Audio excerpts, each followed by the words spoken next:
içine atalım. Aferin. Gel. Bak böyle yapalım. Şimdi at.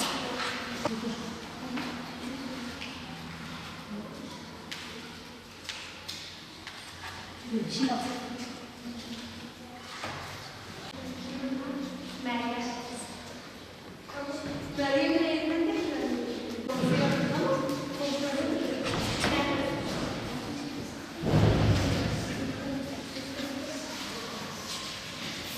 Peygamber Efendimiz şöyle buyurdu. Bir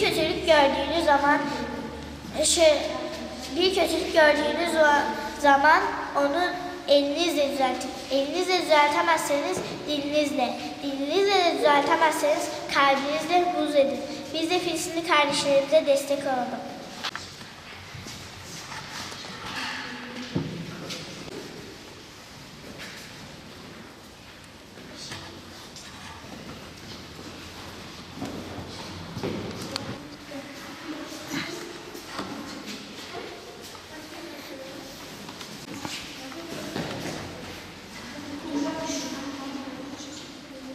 Günü aşkın bir süredir Filistin'de bir soykırım yapılıyor.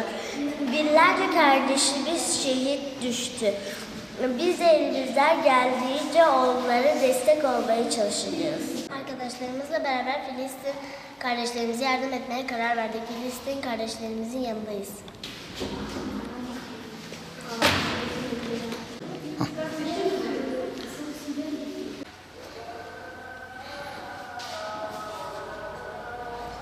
Gel!